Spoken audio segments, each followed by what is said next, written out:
And now, tonight's presentation of radio's outstanding theater of thrills, Suspense. Tonight, we bring you a transcribed story of Flight to Freedom. So now, starring Parley Bear and Howard McNear, here is tonight's suspense play, The Security Agent.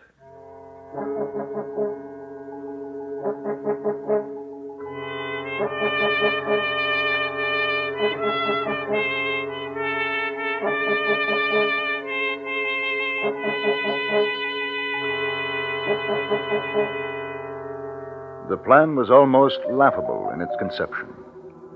The beginning was 4 months ago. The place, Krakow, Poland.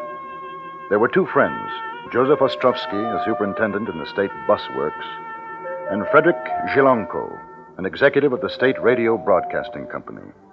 Both were over 40, both unmarried. They met regularly on Saturday nights for dinner and an evening of chess. In May of 1956, on just such a Saturday, Zhilanko was trying to maneuver Ostrowski into a stalemate. Well,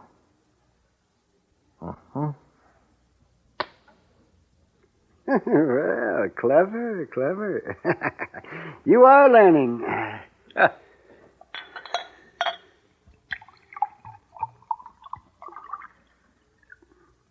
Another beer, Joseph? Mm-hmm. Joseph. When is the last time you had cold beer? What? Oh! I don't know. If I had a refrigerator, we could have cold beer. If cows had wings, they would fly. At the trade fair in Warsaw, I saw refrigerators. Big, beautiful refrigerators. I wonder where they went. Who got them? Oh, don't be funny.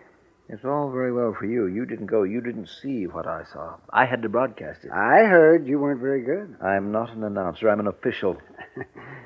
Do you, or don't you want to finish this game? I'm sorry. We'll finish. Joseph.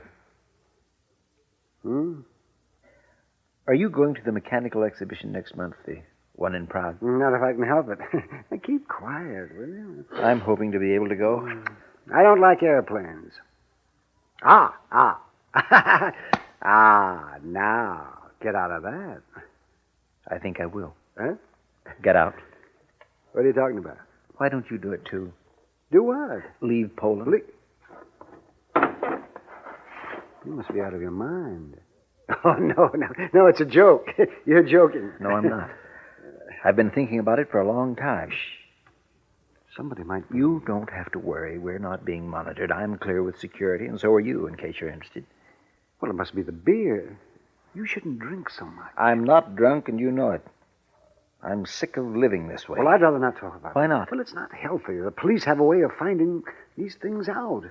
Even what you're thinking. That's another reason to get out. Oh, you've been working too hard. Things aren't so bad here, you know. I don't know. Maybe I see and hear more than you do. Maybe I'm tired of rationalizing my life now compared to what I remember before the war. Well, things will never be the same again. Not here, maybe, but there are other countries. I'm a Pole. No, you're not. You're whatever they want you to be. Today, I'd rather be a Pole anywhere than in Poland. It makes me ashamed. How would you get out? The mechanical exhibition in Prague. Well, things are no different in Czechoslovakia. Supposing we fly to Prague, but never reach there. Suppose the plane were to land in Austria instead. Oh, you're mad. The idea only just occurred to me, but it is possible. Others have done it. Flyers with their own planes, perhaps, but can you operate an airplane? Now, can you? No. Well, then... We'd need one more. One more like ourselves, and I think I know the man. 3 of us, with pistols, and at the right time force the pilot to take us to Austria. Oh, Frederick, no. That's a very bad novel. I mean it. Oh, 3 of us, you and I, and one other nameless idiot, take over an airliner in the air and force the pilot, and not to speak of the other passengers, force them to land in Austria? We could do it. Oh, you could do it, not me. I'll say prayers at your trial. And I'll miss you when they execute you. I've considered that, and I think I'm willing to take the chance. You're serious? You're really serious? Yes. If I can get the opportunity to go. Where would you get a gun?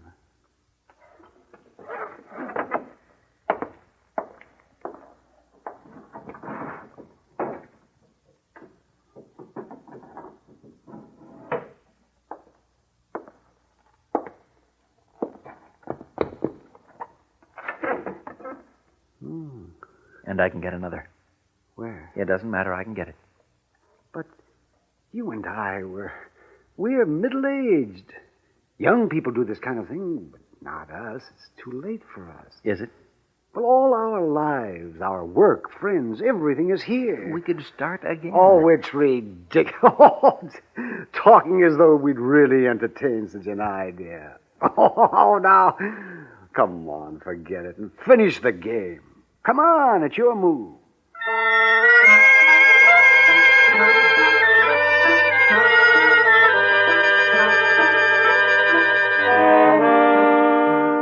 A week later, on the following Friday, Frederick Jilanko was called into the office of the manager of the state radio. The man's name was Kojun. He liked Jilanko, and he offered his subordinate a cigar. Jilanko? Comrade Kojun? Jilanko, I've had my eye on you. Oh? I've had my eye on you, and I've been wondering. Something wrong? You puzzled me. In what way? I've wondered why a man of your abilities, your obvious devotion to your work, had not become a party member. Oh.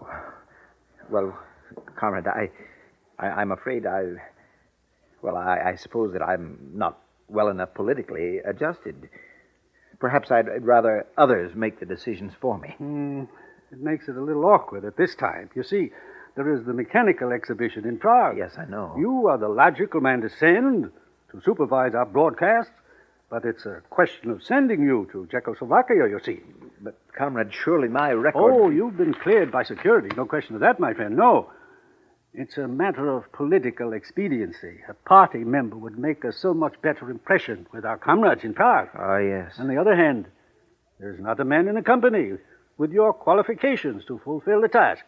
Yes, I can see it is a problem. You understand that these objections come from a high source, and believe me, Jilanko, they are not personal. I believe you. Therefore, if I am forced to assign another man, a party member, to accompany you, a man who is outwardly your superior, you would understand. Well, I'm not sure. Someone who can meet the officials in Prague. Someone who can speak as a representative of the state radio. Of course, the technical details would remain in your hands. The power behind the throne, if you will pardon such an expression. Between you and me, my friend, I would not blame you if you declined. Well, I think it over. Of course, it will do no harm as far as your future position is concerned if you were to agree. Well, have they someone in mind for the spokesman? Vladimir Haleski.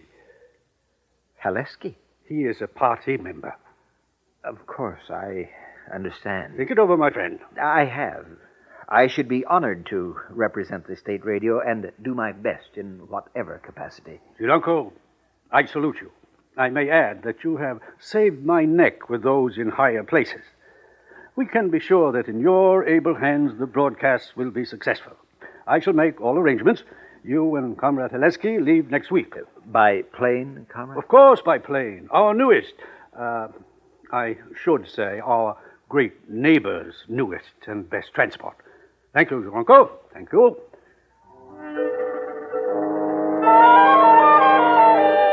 That evening, Jilanko called his friend Joseph Ostrovsky. They had not seen or spoken to each other since the preceding Saturday. But Jilanko had made up his mind, now that the chance of escape had become a reality. And he wanted Ostrovsky to join him. An hour later, they were together in Jilanko's rooms. Well, all right, you wouldn't say anything on the phone. Now, what is the mystery? It's settled. They asked me today. They asked, almost begged me to go to Prague. Oh. I leave next week.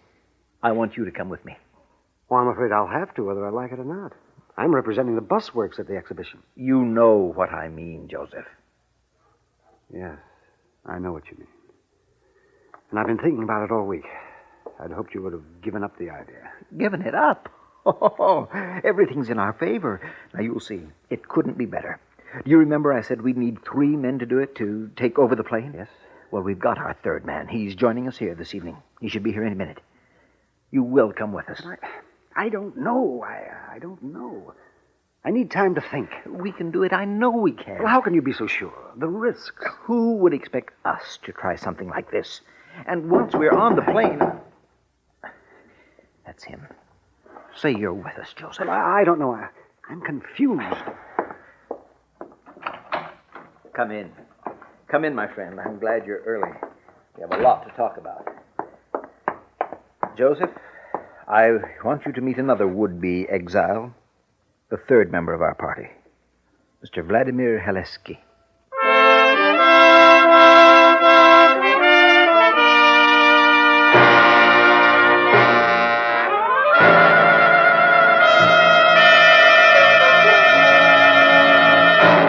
You are listening to The Security Agent, tonight's presentation on radio's outstanding theater of thrills, Suspense.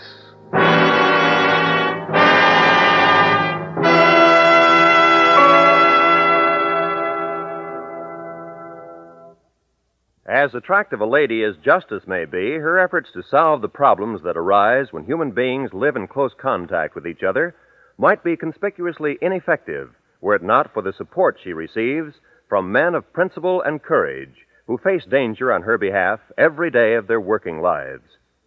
Tomorrow night, CBS Radio rings you in on another highly dramatic adventure of men who look trouble in the eye in support of justice, the men of 21st Precinct. Remember, 21st Precinct is a regular Thursday night feature over most of these same stations. And now, we bring back to our Hollywood soundstage Parley Bear and Howard McNear, starring in tonight's production, The Security Agent, a tale well calculated to keep you in suspense.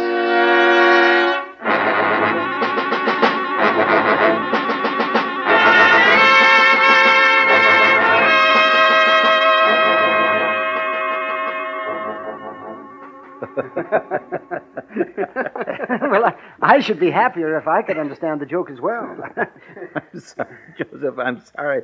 You see, they think that they assigned Vladimir to take the trip to Prague, but after I told him of our plan, he was the one who suggested that I was not a fit representative and that he would accompany me. It was Vladimir's idea. You're a party member? They think so. He agreed it is possible. You see, Joseph, I'm not so foolish. Here is a man younger than us. He thinks it can be done. I think it can, yes. Won't be easy, but with a little luck. Here, I brought a map. I'll show you. Now, here, this is the route of our flight to Prague. We're in Krakow here. We fly west to Prague, here. Now, the closest point to Austria is approximately here at Kolin, some 75 to 80 miles from the border. Just before we reach there, that is the time we take over the plane. But what if the pilot sends out a radio alarm? Won't they send up Czech fighters? It's a chance we have to take. I don't think they'd shoot us down anyway. There'll be too many important people going to the exhibition. And if each of us handles our assignments correctly, they'll send no messages. Well, Joseph? I can't talk you out of it. No, my mind's made up. I'm going. All right. Then I have to come with you. They talked and made their plans far into the night. They knew that it might be unwise to be seen together after that until they boarded the plane. It was agreed that only 2 guns would be carried, and both of these by Haleski, who, as a party member, would be least likely to be searched. Once on the plane, a gun would be given to Zhelenko, and the other retained by Haleski. Ostrovsky, by his own admission unused to firearms, would act as liaison between the 2 men once the plane had been taken over. You, Frederick, will keep the passengers in their seats. As far as I know, the plane won't be full. Probably 20, possibly 30, but no more. We'll know that in a day or 2. Now, I'll take care of the pilot's cabin. Ostrovsky, it'll be up to you to help Frederick with the passengers. I'd feel better if Joseph had a gun, too. 20 or 30 people aren't going to be easy to watch. We can't risk one of you carrying a gun. If you search, we're finished before we even take off. All right. Well, then I think there's no more to be said. Good luck to us all. Good luck. Good luck.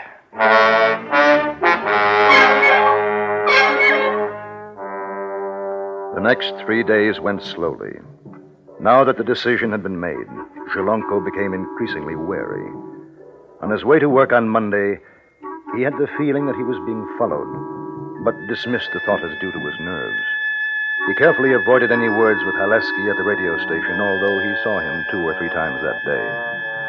On Tuesday, both Zhelonko and Haleski were called to the manager Korjon's office for instructions concerning the radio broadcast schedule at the Prague exhibition.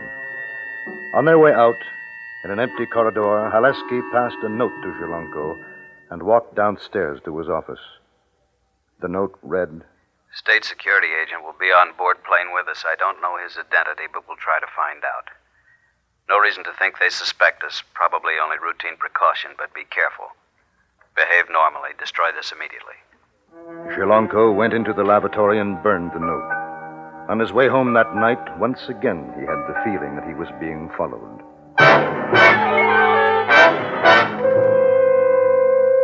On Thursday, the day before he was to leave, Zhelonko wrote a letter to his uncle in Warsaw, a man for whom he had great respect and love. He said, in part, You will, I think, understand why I'm doing this. Perhaps there are many of us here in Poland who will agree with me, and others who might think I am a coward, and that if I feel so strongly about freedom, I should stay here and fight for it at home.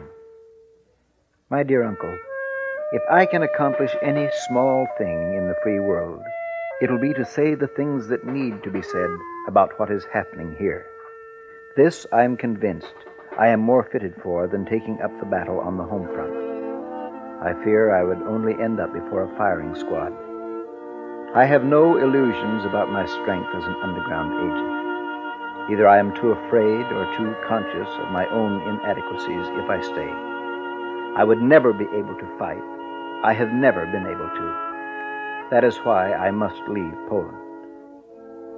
Someday, I hope that I shall be able to see you again, as you are the last of my living family. In any event, I shall think of you often, as I trust you will of me, kindly. You must burn this letter, as I should not want you to be involved in the event that I am either caught or that I escape. With fondest regards, your nephew, Frederick.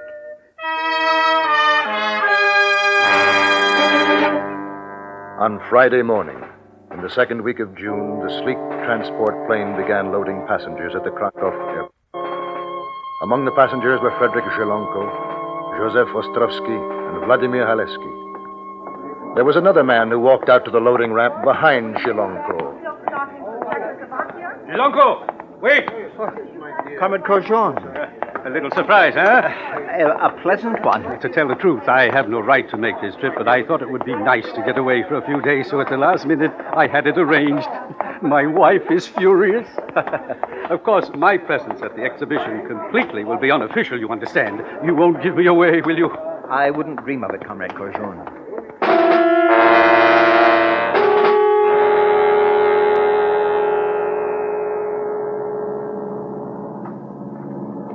What do you think? About Korjon? I don't know. Surely he couldn't be the security agent. Doubtful, but possible. Do you think he's come along to keep an eye on us? Either that or to drink some good Czech beer. Can you see Joseph? He's 4 seats behind us. Now stop worrying. When I give the signal, he'll follow us forward toward the pilot's cabin. Don't worry. You'd better give me my gun now. Fold your newspaper over your lap. Open it up a bit more. All right. Here. I feel better now. Let's hope you don't have to use it. How much longer do you think? 40 minutes. Relax, sit back. Well, I'm worried about that security agent. Supposing he knows. How can he? Did you tell anybody? No. Did Joseph? Oh, I'm sure not. Then? Vladimir. I did tell one person. What? Yesterday, I wrote a letter to my uncle. Oh, you fool. How could you do such a thing? I wanted to say goodbye. You said goodbye, all right. One or the other of you, that's certain. Yes, but he couldn't have got the letter yet. Well, it's too late now. If security intercepted that letter, we'll know soon enough. It was stupid, wasn't it? Yes, it was stupid. You better shut up. Courgeon's watching us. We shouldn't be too friendly. The plane flew at 10,000 feet over the Czech border. 26 passengers looked down to earth as the announcement was made, and although there was no difference, each thought that he noticed a change in the landscape as the invisible line was crossed. Courgeon moved down the aisle with a glass of vodka in his hand. He smiled benignly at Zhelonko, at Haleski. Well, this is more like it, huh? Away from the humdrum everyday turmoil of the station. Well, Lucky, imagine how many would like to be doing this. Will you join me, gentlemen? A drink? Well, no, thank you. I'm not used to airplanes. Zelensky? I think not, comrade. It's too early for me. Oh, well, we make up for it in Prague, huh? He moved away, pink-cheeked, affable, and Zhelonko wondered what his friend Joseph Ostrovsky was thinking and felt sorry for him because he had to sit alone, without a gun. In his seat, Ostrovsky was thinking of Zhelonko and wishing that it was all over.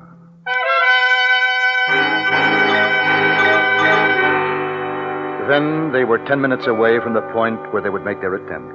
Zhelonko became increasingly nervous. Look here.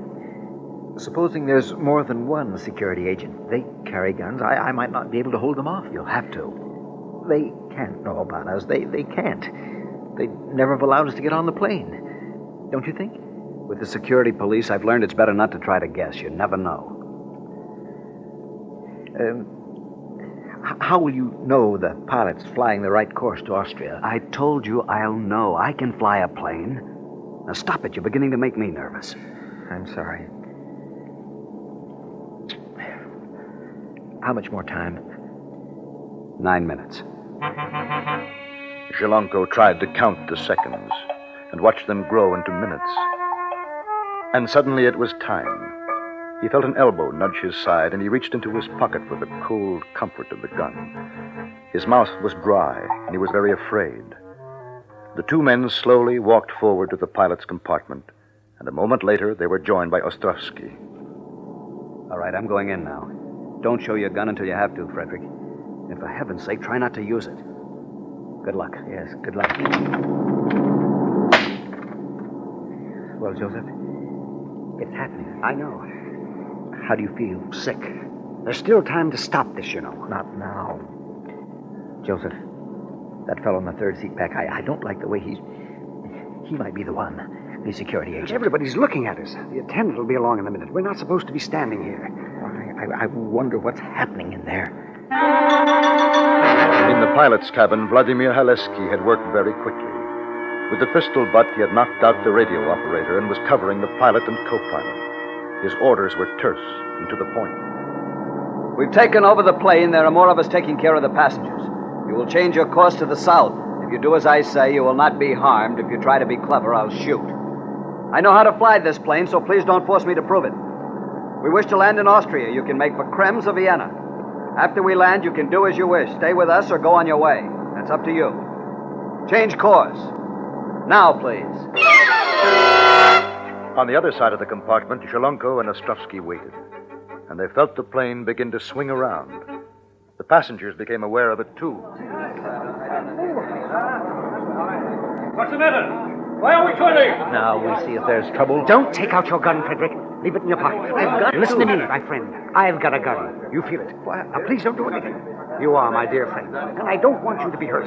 I tried to stop you from doing this. Joseph. I want to save you because you're my friend. That's why I didn't stop you before. I couldn't let you know. But it's still not too late.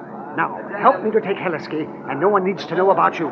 You, the security police. I know what they will do to you. For our friendship, please. You might as well kill me now, Joseph. Zhelonko, what's happening? What's going on? Do you know anything about this? We're flying to Austria. Austria? What are you talking about? What do you mean by... It doesn't matter anymore. Well, I'm going to put a stop to this. No, don't go in there. There's enough. It is questionable, as the cabin door was open, which of them fired first, Zhelonko or Ostrovsky. The fact remains that one of them was hit and the other was not.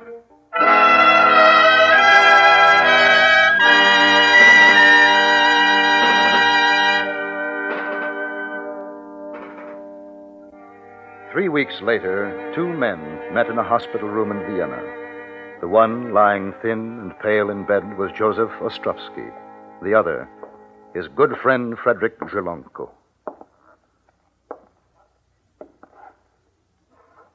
Well, Joseph, how are you? Better, thank you. I'm sorry that I hurt you. If you had not, you'd be dead now. Yes, I suppose so. You'll be going back soon? As soon as I can get up, yes. Will they do anything to you? I don't know. They might. But I have to go back. Why? Because I must. You could stay here, find asylum with Haleski and me. I don't think your new friends would appreciate the fact that I've been a security agent. Others have done it. I asked you before, Joseph. I'll ask again. Get out. Don't go back. There's nothing for you there. We don't feel the same way about things, you and I. Yes, we do. Otherwise, you couldn't have protected me for as long as you did, knowing the way I felt. Don't you understand? Joseph, please, don't go back. I'll do everything I can to help. I'll think about it.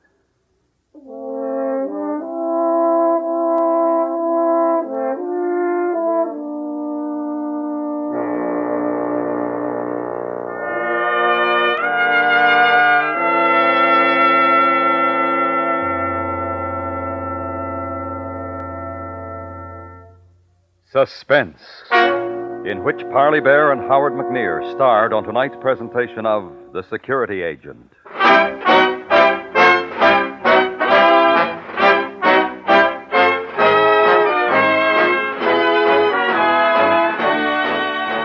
Suspense is produced and transcribed in Hollywood by Anthony Ellis. You have heard The Security Agent, written by Mr. Ellis for Suspense. The music was composed and conducted by Jerry Goldsmith. Featured in the cast were John Daner, Herb Butterfield, and Harry Bartell. The fact that you meet all of your responsibilities as an adult will in no way keep you from enjoying the magic and charm of fantasies like The Hither and Thither of Danny Dither. Written originally as a children's opera, The Hither and Thither of Danny Dither is graced with music by Alex North and tells what happens when an efficiency expert decides to streamline heaven. For another delightful excursion into the unusual, be sure to hear The Hither and Thither of Danny Dither this Friday night when the CBS Radio Workshop is on the air on most of these same stations. Stay tuned now for 5 minutes of CBS News to be followed on most of these same stations by My Son Jeep.